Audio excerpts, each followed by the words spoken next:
तो दोस्तों last 2 videos में बहुत से कमेंट्स आ रहे थे कि आप इंग्लिश को लेके एक प्रॉपर एक स्ट्रेटजी वीडियोस बना दीजिए जिसमें गाइडेंस मिल पाए एक बिगिनर स्टूडेंट को कि अगर ग्रामर स्टार्ट करना है या पहले वोकैबुलरी पढ़ना है या फिर पहले क्लोज टेस्ट पे वर्क करना है या फिर कैसे इंग्लिश को जो एसएससी स्टेनोग्राफर एग्ज़ाम में आती है वैसे उसके सिलेबस को कैसे कवर करना है, कैसे कहाँ से करना है।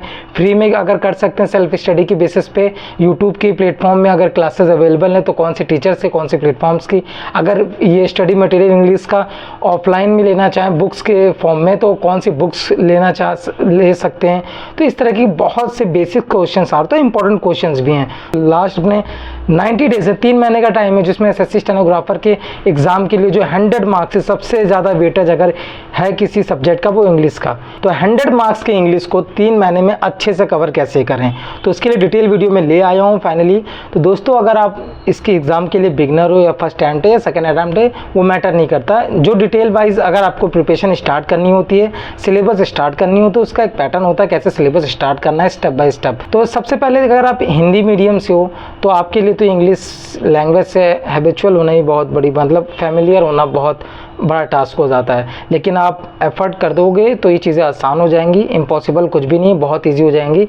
कुछ स्टार्टिंग में कुछ डेज़ में आपको थोड़ी सी प्रॉब्लम होगी, अदरवाइज बाद में सब इतना अच्छा हो जाएगा कि आपको हिंदी से ज़्यादा अच्छी तरीके से समझ आने लगेगी आपको इंग्लिश ग्रामर वगैरह। और वोकैबुलरी तो सबके लिए कठिन होती है, जैसे मैंने पहली वीडियोज़ में बताया था, चाहे वो इंग्लिश मीडियम स्टूडेंट्स हो या फिर हिंदी मीडियम स्टूडेंट हो, उनको सबको मेहनत तो करनी होगी वोकैबुलरी को याद करने के लिए। तो मैं आपको एक प्लेटफॉर्म बताना चाहूँगा। वैसे बहुत से टीचर्स हैं, जैसे प्रशांत सर हैं, नीतू मैम हैं, और भी बहुत से टीचर्स हैं।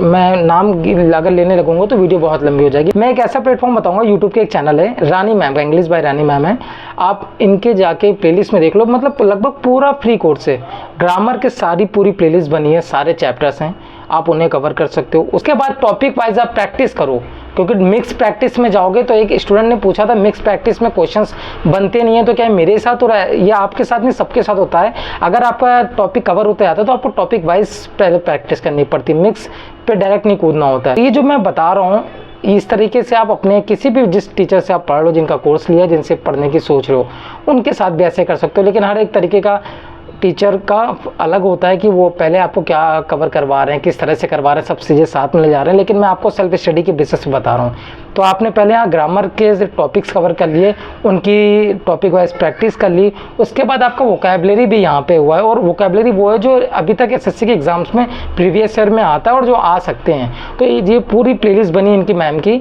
यहाँ वोकैबुलरी का भी दिया हुआ है, सब फ्री में है। ये जो मैं फ्री का मटेरियल बता रहा हूँ, तो वोकैबुलरी भी हो गया, ग्रामर का भी हो गया, और यहाँ तक कि क्लोज टेस्ट PQRS जो रीडिंग कम्प्रीहेंशन वगैरह होता है ना, तो उसके लिए भी आपको अलग किसी टीचर्स की मतलब नीड नहीं। अगर आप यहाँ सेल्फ स्टडी के बेसिस पे फ्री में यूट्यूब से पढ़ना चाहते हो तो यहाँ पे मैम ने अपना रीडिंग कम्प्रीहेंशन के लिए भी पूरी प्लेलिस्ट बना रखी है, जिसमें आपको PQRS, क्लोज टेस्ट वगैरह, fillers, fill in the blanks वगैरह सबको पूरी तरीके से प्रैक्टिस करवा दी जाएगी। और ये चीज़ आप डिटेल वाइज यहाँ से कवर कर सकते हो।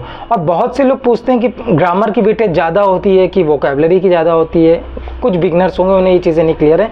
देखिए ये इंग्लिश जो है 100 मार्क्स की, इसमें आपको ग्रामर, वोकैब और पूरी तरीके से रीडिंग कम्प्रीहेंशन जो रीडिंग स्किल्स होती हैं और उस लैंग्वेज को लेके पूरी मतलब उस पर ग्रिप बनानी पड़ती है, जिसके लिए आपको ग्रामर की भी ज़रूरत पड़ेगी। जिस सबसे ज़्यादा वेटेज होता है एग्ज़ाम में, आपको पता है PQRS हो गया या फिर क्लोज टेस्ट हो गया, फिलर्स हो गए। इसी के साथ साथ कुछ आपको एरर जो फाइंडिंग करने पड़ते हैं या फिर सेंटेंस करेक्शन वगैरह। तो ये जो मेन सबसे ज़्यादा वेटेज वाले टॉपिक्स होते हैं, इनमें आपको ग्रामर और वोकैब दोनों पे ग्रिप अच्छी होनी चाहिए। तीसरी रीडिंग में भी आपकी स्किल्स अच्छी होनी चाहिए। इसलिए कोई एक चीज़ नहीं कि खाली ग्रामर कर लोगे तो मैथ आप इंग्लिश में स्कोर अच्छा कर लोगे, या फिर वोकैब कवर कर लोगे तो आप इंग्लिश में स्कोर अच्छा कर लोगे, या आप खाली रीडिंग कर करके एक तरीके से इतना परफेक्ट हो जाओगे कि आपको सेंटेंस, पैराग्राफ समझ में आने लगेगा कि क्या कह रहा है, क्या कहना चाह रहा है, या फिर अगर यहाँ पे करेक्शन हो, कहीं पे प्रॉब्लम होगी तो कहाँ पे होगी, वो सब आप तीनों चीज़ें जब कवर करोगे तभी हो पाएगा। और ये सब कवर करने के बाद ये जितना भी मैंने आपको डिटेल में बताया ये सब आप कवर कर लोगे। और उस कवर करने के बाद ये नहीं कि आपका पूरा यहाँ से सारी प्लेलिस्ट वीडियोस कवर कर लिए, प्रैक्टिस हो गई तो बस हो गया। तो यहाँ पे आपकी स्ट्रेटजी और आपकी प्रिपरेशन कंप्लीट नहीं होती है। उसके बाद दोस्तों ये सब चीज़ें कंप्लीट करने के बाद प्रिपरेशन कंप्लीट नहीं होती है, ना ही आपका सिलेबस एक तरीके से जो आपने पूरा कंप्लीट कर लिया तो सोच लोगे आपके मार्क्स आने लगेंगे, वो नहीं। मेन काम आता है उसके बाद PYQ के सेट्स लगाना, मॉक टेस्ट जिन्हें बोल सकते हैं, मॉक टेस्ट के फॉर्म में, या फिर आप PDF फॉर्म में ऑफलाइन में भी प्रैक्टिस कर सकते हो।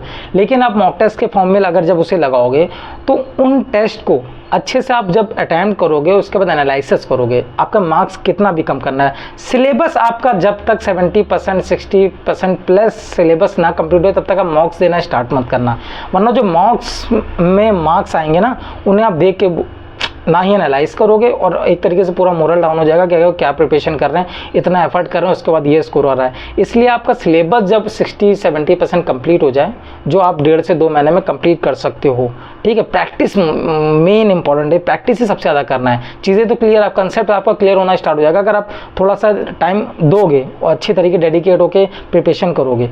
और मॉक्स के जब आप सेट लगाओगे तब आपको वहाँ से अपनी देखनी वीकनेस क्या है, कि आपके मार्क्स कहाँ पे नेगेटिव, आपके जो मार्क्स में नंबर कट रहे हैं वो किस वजह से कट रहे हैं। ग्रामर की वजह से, ग्रामर रूल्स अभी भी आपके क्लियर नहीं है, तो उन जिस टॉपिक्स में प्रॉब्लम हो रही हो तो उन पे जाके आप पहले प्रैक्टिस करो, और ताकि आपका कंसेप्ट क्लियर हो जाए, वो निगेटिव आपकी हट जाए, जिससे आपका मॉक्स में मार्क्स इंक्रीज हो जाए।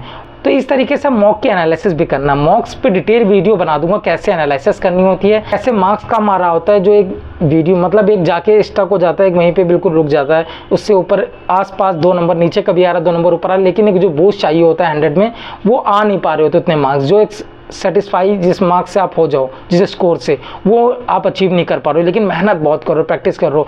तो पूरा खेल मॉक के एनालिसिस पे होता है, उस पर मैं डिटेल वीडियो बना दूंगा। मैंने ये वीडियो बिगनर्स के लिए बताई है, उन स्टूडेंट्स के लिए जो फ्री में सेल्फ स्टडी के बेसिस पे यूट्यूब जैसे प्लेटफॉर्म पे अच्छे टीचर से कम टाइम में अपना सिलेबस एक टारगेट स्टडी करते हुए कैसे कंप्लीट कर सकें, और उसके बाद कैसे प्रैक्टिस करें। और वहीं पे सारे अवेलेबल हैं प्लेलिस्ट, वो चीज़ें मैंने एक्सप्लेन की हैं। और जितनी भी आपके क्वेश्चन से रिलेटेड हैं, जितनी भी क्वेरीज हैं, प्लीज़ आप कमेंट बॉक्स में कर देना। उसी के साथ साथ मैंने जो ग्रुप बनाया है टेलीग्राम पर, जिसमें ग्रुप स्टडी कर सकें, जिसमें प्रीवियस ईयर मटेरियल एक दूसरे से स्टडी मटेरियल शेयर कर सकें, और जो भी स्टडी मटेरियल है एसएससी स्टेनोग्राफर एग्जाम से एक दूसरे की शेयर कर सकें। कोई भी डाउट हो तुरंत ही मैं ग्रुप में एक अपने सीनियर से, जूनियर से, अपने जितने भी स्टूडेंट्स हैं उनसे डिस्कस करके चीज़ें क्लियर कर सके, ताकि एक बिल्कुल बिना किसी कन्फ्यूज़न के पूरा फोकस अपनी प्रिपरेशन पे और एक टारगेट है जो एक स्कोर को और एक नौकरी लेना, एक सीट को, उस पर रहे।